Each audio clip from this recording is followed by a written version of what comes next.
el atentado que hubo contra Marco Antonio Suástegui, este defensor de la presa La Parota y defensor social, pues comunitario que finalmente pues se confirmó su asesinato.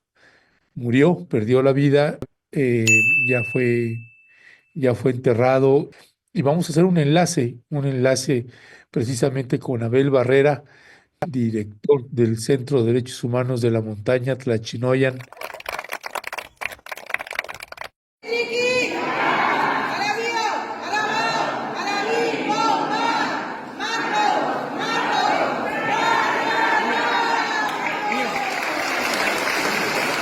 Pues esos son videos del Centro de Derechos Humanos de la Montaña Tlachinolan.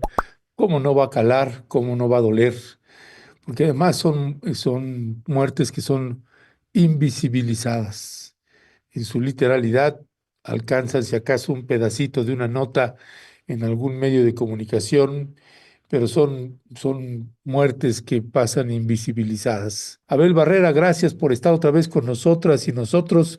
Recién acabábamos de platicar, nos acababas de contar del caso de Marco Antonio y pues terminó de confirmarse su asesinato, Abel. Hola, ¿qué tal, Ernesto? Un saludo a toda la audiencia. Con gusto y también con pesar quiero comentarte que ayer estuvimos en Cacahuatepec, en la comunidad donde cada domingo Marco Antonio Suástegui Muñoz, el líder histórico del Consejo de Ejidos y Comunidades Opositoras a la presa La Parota, realizaba eh, cada domingo sus reuniones con los comuneros y comuneras. Cacahuatepec es la cabecera agraria, o sea, el pueblo madre, el titular de las tierras comunales de Cacahuatepec. Es un pueblo antiguo, un pueblo de origen náhuatl que está en el río Papagayo, que es uno de los ríos más grandes del estado de Guerrero, el que corre por la Costa Chica y que nace en la montaña, ¿no? Bueno, pues ellos y ellas, comuneros y comuneras, desde hace ya 22 años, iniciaron una lucha para impedir la construcción de la presa hidroeléctrica La Parota, ahí en Cacahuatepec, bueno, en el núcleo agrario de Cacahuatepec. Y Marco recién había salido de la universidad, estudió como arquitecto, ya empezaba a hacer sus primeros trabajos en Acapulco, pero pues fue muy importante cómo él, con la sensibilidad que tenía y sobre todo la cercanía que cultivó con su familia, con su papá, sobre todo que era un comunero de ahí, de Cacahuatepec, muy aguerrido, pues siguió su ejemplo. Y por eso este domingo en la mañana, fue el sepelio de Marco Antonio. Aquí vemos cuando la gente lo recibe a Marco, que viene precisamente para, eh, para el Camposanto de Cacahuatepec. Eh, Marco logró formar la policía comunitaria en algunas comunidades. También logró conformar un movimiento muy importante en la región para impedir que vayan a entrar empresas para a imponer la parota. Y últimamente estaba peleando con los pueblos la instalación de empresas gravilleras. Así como está de hermoso el río, un río grandísimo que a pesar de ahorita que es temporada de secas, como le llamamos acá en Guerrero, sin embargo, pues es muy grande su afluencia. Bueno, alrededor, río abajo, hay como 10 empresas gravilleras que se han agarrado varias hectáreas para poder instalar sus equipos y hacer pues el trabajo de tanto de selección de grava, de arena, limpieza de la arena, en fin, todo. Todos son obviamente empresas que tienen pues muchas palancas con las autoridades, desde federales hasta municipales, y que se han apropiado de los bienes comunales, del territorio comunal de Cacahuatepec. Marco luchó contra eso. Y ahí en Cacahuatepec, donde estamos, fue precisamente su última morada. Se sepultó ahí donde están los restos de su papá, don Pedro Suástegui Valeriano, que precisamente ayer mismo coincidentemente pues es el día en que había nacido su papá, ¿no? Es decir, el 27 de abril de 1940 nació su papá, y el 27 de abril sepultaron a su hijo, 49 años, Marco Antonio Suástegui, el líder histórico. Lamentablemente, su asesinato se da en un contexto de violencia que hay en Acapulco. En el Viernes Santo, cuando hay muchísima afluencia turística en las playas de Acapulco, ahí se encontraba Marco Antonio, porque su trabajo en los fines de semana era rentar algunas lanchas acuáticas. Tenía dos o tres lanchas porque algunas se las robaron, otras se las quemaron. Nunca pudo recuperar su precario patrimonio. Y bueno, con esas trabajaba. Las rentaba y también rentaba sombrillas, rentaba sillas, mesas, iba por refrescos, iba por cerveza, iba por comida. Todo eso estaba todo eso es concesión de ya de la delincuencia, ¿no? Eso que tenían que comprar. Todos los que compran en la playa, de los que tienen servicios turísticos, tienen que comprar a quienes ya monopolizan el negocio de la comida, de la cerveza, y que es gente de la delincuencia. Entonces, ese panorama tan desolador de que quien controla no es la autoridad, sino los poderes fácticos de la delincuencia, pues ha colocado a la gente en el filo de la navaja, y a Marco, que él lo denunció, que él dijo, y a él le pedían precisamente también pues las cuotas a toda la gente, ¿no? Y pues era un problema muy grave.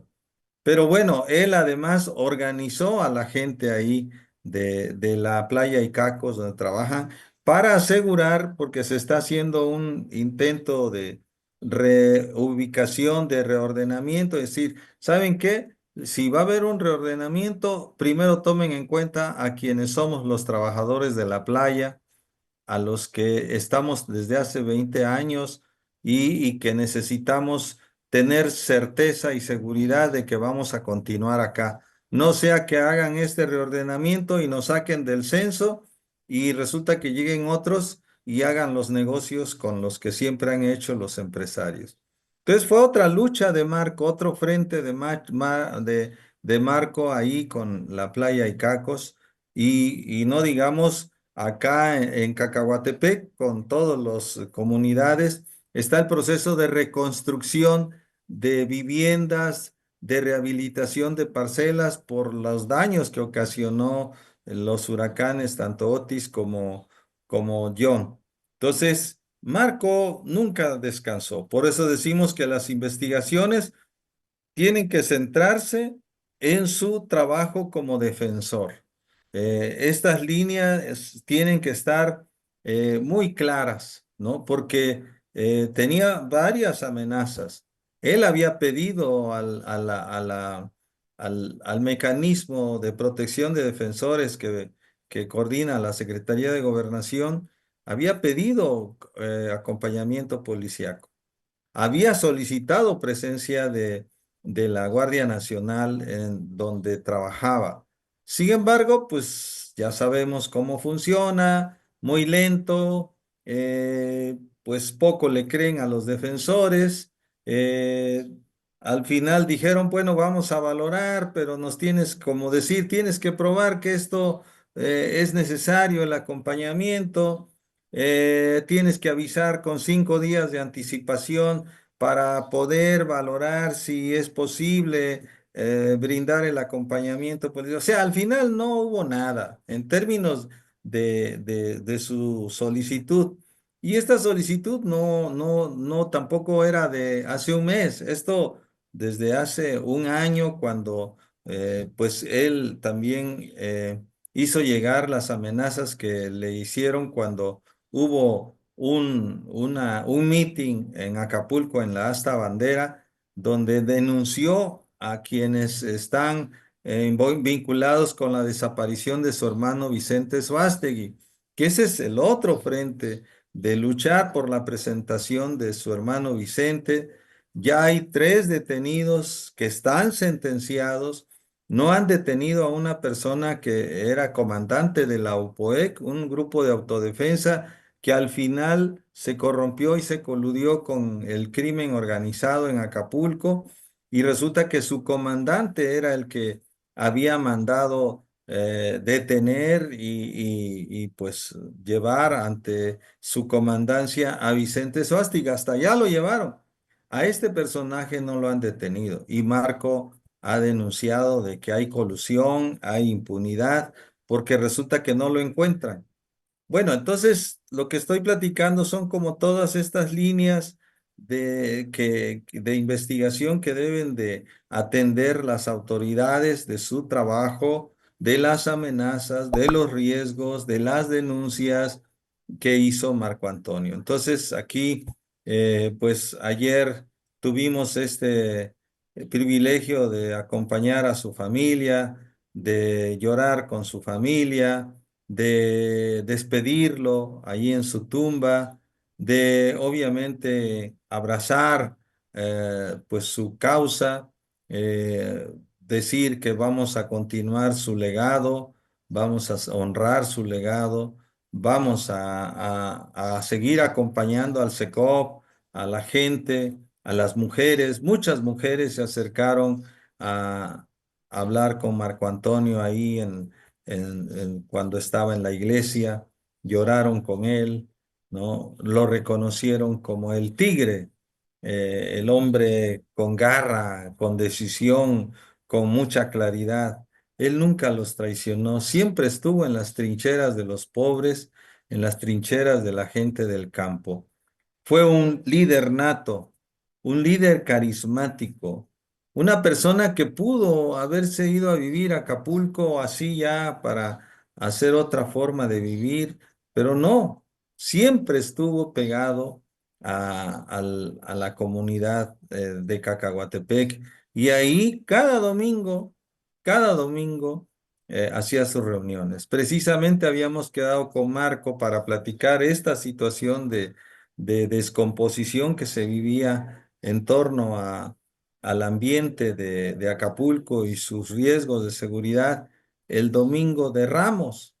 Sin embargo, por el hecho de que era domingo de Ramos, pues suspendimos la reunión porque pues siempre son periodos vacacionales, la gente regularmente no acostumbra a reunirse, va más a la iglesia o sale a atender pues a sus trabajos, sobre todo si van a Acapulco a vender. Entonces ya no pudimos reunirnos, pero precisamente parte de esta reunión no solamente era retomar algunos pendientes que hay con el SECOP, sino hablar de la seguridad de Marco Antonio. Ya no nos dio tiempo a hablar, y lamentablemente fue asesinado el Viernes Santo, como a las 6:40 de la tarde.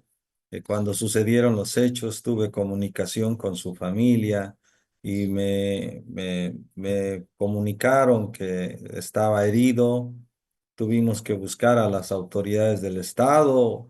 Fue difícil localizarlas por el día de asueto, pero al final se pudo de que pudieran ellos, las autoridades, eh, facilitar pues su tratamiento porque se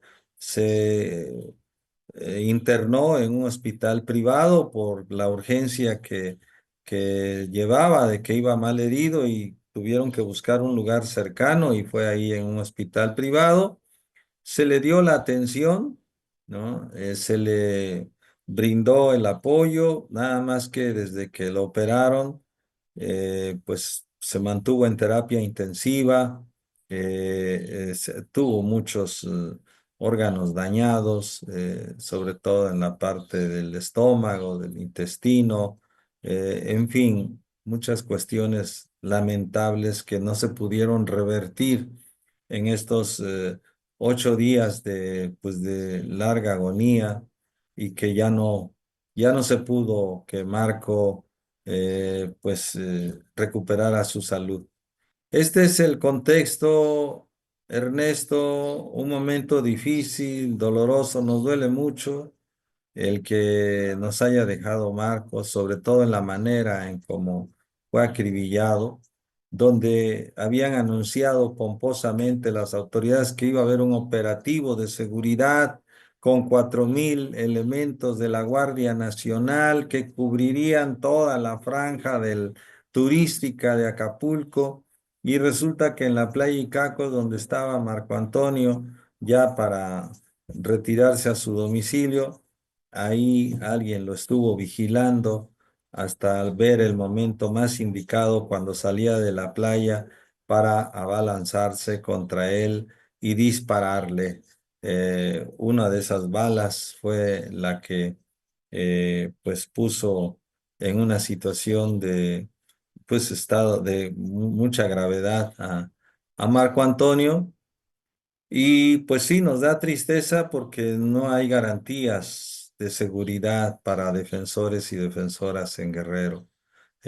No se cree en la palabra del defensor, en sus riesgos. Marco advirtió estos riesgos, explicó cómo estaba la situación. Y ese es el problema, de que tenemos que convencer a la autoridad de que estamos en riesgo para ver si puede actuar. Obviamente dicen, pon la denuncia. Pues se ponen las denuncias. Marco ya no ponía denuncias porque sabía que nunca se habían hecho las investigaciones y además porque también hay filtración, ¿no? Se filtra rápido la denuncia y hay más riesgos. Entonces, de repente, pues ya las instituciones en verdad están demasiado colapsadas en términos de garantizar, pues, seguridad, de garantizar una investigación expedita, exhaustiva, objetiva, pues con resultados favorables para las víctimas. Entonces, ese es otro problema, ¿no? De que no están funcionando las instituciones, están obviamente colapsadas, autoridades ausentes de este drama que vivimos. No contamos hasta la fecha con un titular de la Secretaría de Gobierno, hay una encargada de la Secretaría, o sea, en la cuestión del de la política interna del Estado, de toda la problemática social que vivimos, no hay un titular, ya llevamos, no sé, más de un año y como que eso no es prioritario, ¿no? Entonces, obviamente, la persona que está encargada, pues al final es un encargo donde no tiene la capacidad O de sea, tomar. no hay operador político entonces. Bueno, está una encargada, la doctora Anacleta, que es la encargada de despacho de la Secretaría de Gobierno, pero no hay un titular desde que se dio el problema del asesinato de Yankee Cotán, el estudiante, cuando se destituyó al secretario de Gobierno. Sí. Desde que se destituyó al secretario de Gobierno hasta la fecha no tenemos un titular en la Secretaría de Gobierno. Entonces, el tema de la conflictividad interna que vivimos en Guerrero, que es multifacética. No hay, bueno, está una doctora encargada, pero que sabemos que no toma las decisiones, ¿no? Entonces, es un problema, ¿no? De que naufragamos en medio de esta violencia sin autoridades que tomen decisiones y que realmente tengan el pulso de la situación, como en este caso los riesgos que atravesaba Marco Antonio. Así es, Abel, pues es una terrible tragedia ahí y una que genera indignación, ¿no? Porque hay ese sabor de que esto va a pasar el tiempo y se va pasando a un caso más de impunidad y que eso es precisamente lo que permite que siga sucediendo este tipo de hechos. Abel, pues vamos a darle seguimiento a este caso. Ojalá también se plantee en la conferencia matutina de la presidenta Claudia Sheinbaum y que haya un compromiso real, ¿no? Realmente de atender pues estas condiciones y esta situación. Y también pues un abrazo a la familia, a la esposa, a los hijos de Marco Antonio Suástegui, a las hijas. Y Abel, antes de despedir nada más, y perdón que no tiene que ver con ese tema, sino con otro, hace unos días, bueno, después de que tuvimos esta brigada de salud que estuvimos allá en Tlapa y en la montaña de Guerrero, eh, había una pareja que tienen una agencia de turismo, pero con conciencia político-social. eh, Organizaron algún tour y nos dijeron que cuando terminara su tour querían pasar a dejar una donación. Y nos dejaron bueno, pues esta hojita con estas estrellitas, ahí un mensajito que nos dicen, estimados compañeras y compañeros de Rompeviento, deseamos que se encuentren muy bien. De acuerdo a lo que habíamos propuesto, hacemos entrega de los recursos que logramos juntar. Estos se pueden canalizar de la manera en que ustedes consideren más conveniente. Eh, eh, Firma el equipo de Al Natural Turismo Sustentable, el señor Francisco Ramos, y hacen una donación de 7,100 pesos. Pues evidentemente que cuando ellos dicen, pues a donde nosotros consideremos, pues a lo que era el origen de esto, pues, y que es a este proyecto de salud, y que pues gracias a Francisco Ramos y a su esposa y al proyecto Al Natural Turismo, que pues están haciendo esta donación para poder seguir impulsando el proyecto de salud que tenemos conjuntamente con el Centro de Derechos Humanos de la Montaña Tlachinolan y con la Casa del Jornalero y de la Jornalera ahí en Tlapa. Así que pues hay un recurso más que ya que tengamos la fecha definida, pues podremos seguir operando la siguiente fase de la Brigada de Salud Abel Barrera. Muchas gracias, Ernesto, y gracias a los compañeros y compañeras que enviaron el donativo. La verdad, para nosotros que estamos acá en Tlapa y acompañamos a la población jornalera, vemos cada cuadro de necesidades de cada familia que es muy complicado poder satisfacer, ¿no?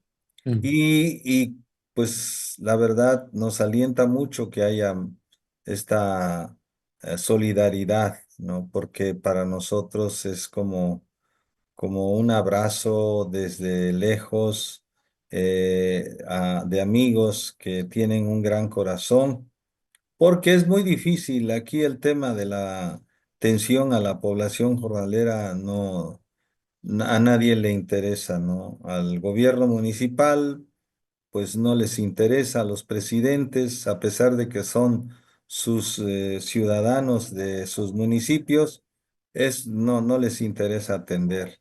A pesar de que en el estado está documentado, pues de que lo que es la montaña, la Costa Chica y la parte también de la zona serrana, hay mucha población jornalera, muchísima, ¿no? Es decir, que pues la gente que pobre, que no tiene tierras y que no tiene trabajo, pues se ve obligado a buscar un trabajo en los campos agrícolas.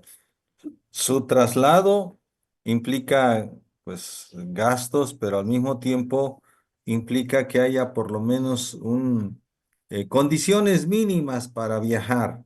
Es decir, como la casa del jornalero en Tlapa, donde la gente puede llegar como si fuera su casa, que haya comida caliente, que haya regaderas, que haya sanitarios, que haya una cama, que haya un espacio donde descansar, que se le trate dignamente, que se le oriente para que pueda hacer un contrato digno con la empresa, en fin.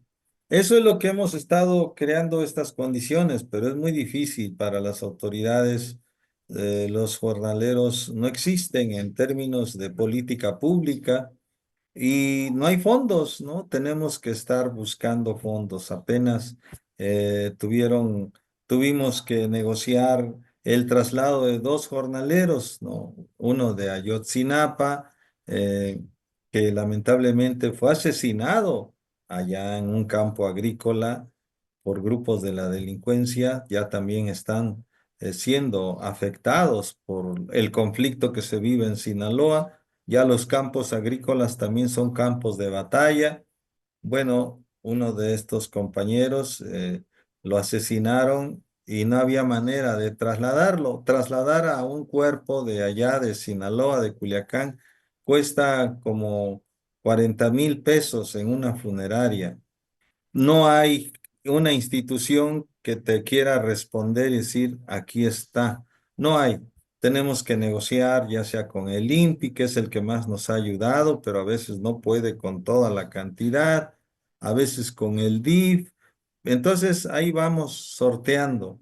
Posteriormente también muere, se ahogó un jornalero, no sabemos en qué circunstancias, ahí en el canal que corre de agua donde se bañan. Murió y habría que conseguir también fondos. Ahí pues tuvimos que hablar con otras dependencias para su traslado.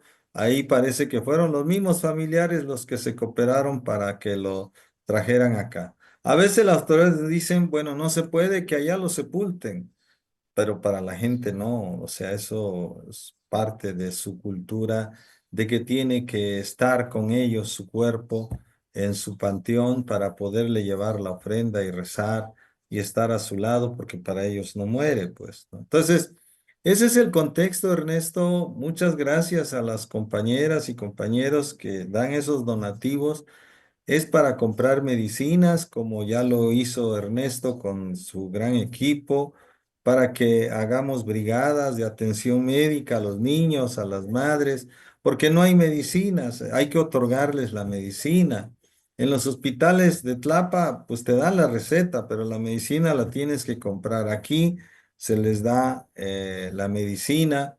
Y pues sobre todo se está yendo a algunas comunidades para atender a la gente y eso es muy valioso. Obviamente sabemos que no estamos en una postura de pues mero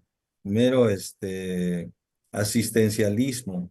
No, esto es ante la ausencia de las instituciones y ante el compromiso que hemos asumido, pues tenemos que realizar acciones para que la autoridad cumpla con su responsabilidad de garantizar salud a la gente. Entonces, es un trabajo que hacemos, que lo hemos hecho desde hace 31 años y parece que el tiempo no ha pasado.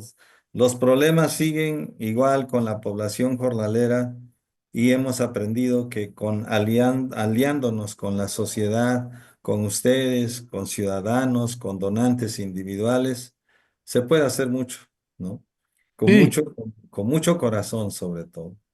así es, Abel, y hemos visto además cómo, pues a través de estos trabajos valiosísimos que hace el Tlachinolan, pues han conseguido donaciones para hacerles, pues instalar unas casas o por lo menos chozas a gente que está desplazada, como el poblado Tepeyac, que pues el Tlachinolan tuvo que conseguir las láminas para que tuvieran pues, un techo ahí, conseguir cobertores y toda, porque siguen ahí en el desplazamiento.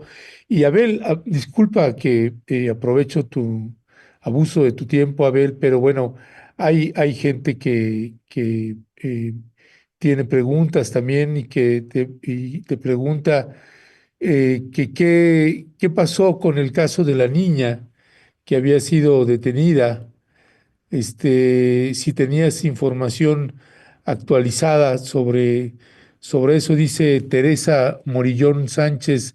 Señor Abel, ¿podría informar sobre la niña que está en la cárcel con otro niño por adulterio? ¿Cómo va la situación? ¿Qué podemos hacer? Preguntan, Abel. Bueno,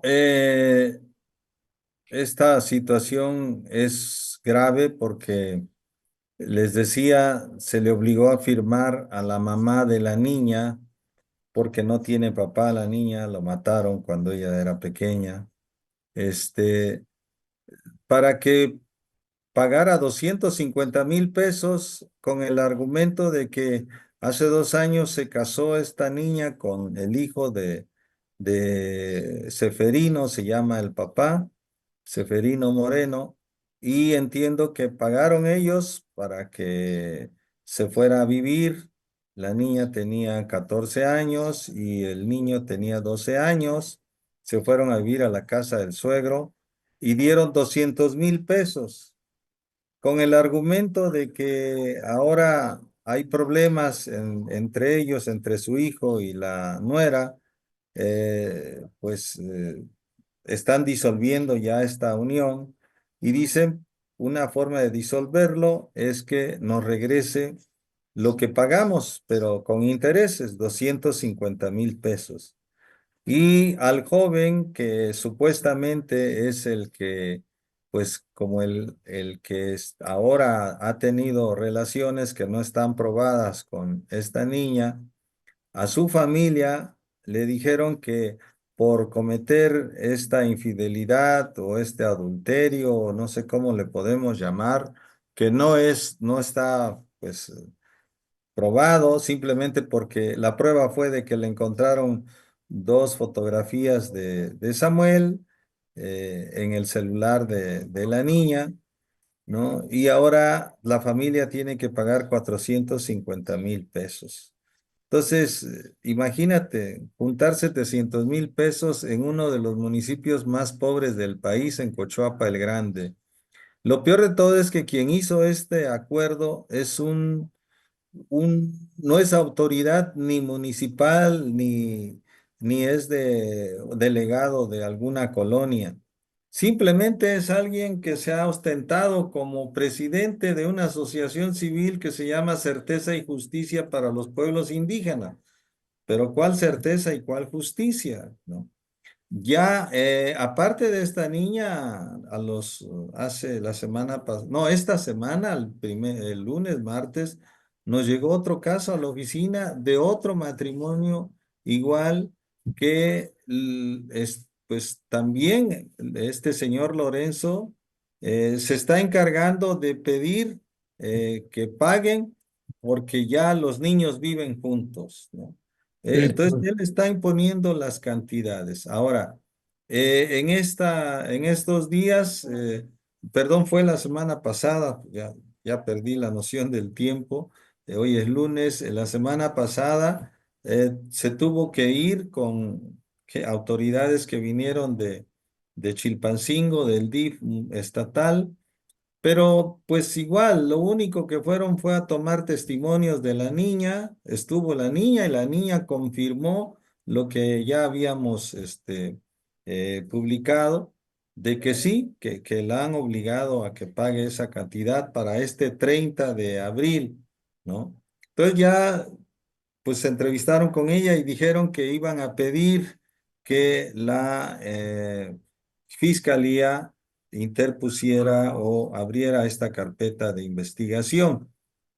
No sabemos ¿qué va a pasar? ¿No? Pero falta mucho mayor eh, compromiso de las instituciones para poner a salvo a la niña, para garantizarle que no la vayan a detener, no la vayan a afectar en su vida, en su seguridad, a la familia misma, a su mamá, o sea, quedó igual, simplemente fue una visita de protocolo y decir, ah, bueno, ya tomamos nota y vamos a pedir que la fiscalía haga su trabajo porque estamos ante algunos delitos y que haga lo propio, ¿no? Eso es todo.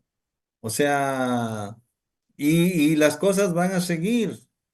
Allá mismo, bueno, fueron dos compañeras, el procurador municipal que está con el DIF de Cochoapa nos reclamaba y decía que por qué nosotros estábamos denunciando cosas que no, que dónde estaban las pruebas, que eso no era cierto.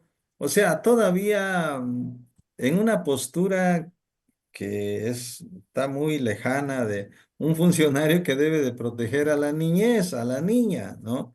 Y obviamente estuvo el presidente dice, yo la verdad no sé nada, ¿no? La síndica también dice, yo no sé nada, o sea, bueno, para una autoridad que no sabe, ¿no? Nada, que no sabe del caso, cuando ahí mismo en la cabecera municipal, en una delegación, estuvieron encerrados 4 días el niño y la niña, ¿no? Por una persona que no es autoridad y que les obligó, porque tenemos los papeles donde firmaron de que tienen que pagar 250.000 la niña y 450.000 la familia del niño. Entonces, ¿se va a cumplir o no se va a cumplir una situación tan anómala? La autoridad dice, yo no sé nada, municipal. La estatal dice que sea la fiscalía. Fui a corroborar, sí, sí es cierto, pero al final quedan las víctimas indefensas, más en un contexto donde hay violencia, donde decir, bueno, ustedes nos acusaron, ahora les vamos a aplicar nuestra ley, ¿no? Entonces, así está la situación acá. La ausencia de las instituciones es grave, grave en todos los sentidos. No se va a poder desarraigar esta práctica mientras no se, pues, garantice el derecho a la educación, a la salud, a la recreación de las niñas, de los niños, a una buena alimentación. O sea, esto no va a poder, este tipo de actuaciones van a seguir. Y en la misma cabecera municipal, aparte, más de 100 comunidades de Cochoapa, que en todos lados se aplica esto. Entonces, es lamentable porque no vemos la reacción de las autoridades de acuerdo a la gravedad de los casos de niñas que siguen padeciendo el flagelo del maltrato, la violencia, de la criminalización y de los matrimonios forzados. Ya, pues Abel Barrera, muchísimas gracias. Le aviso para quien estaba preguntando, Delfina Valtierra, que pregunta, Ernesto, por favor, ¿pueden poner un número de cuenta para depositar y ayudar a los compañeros de la montaña? Gracias.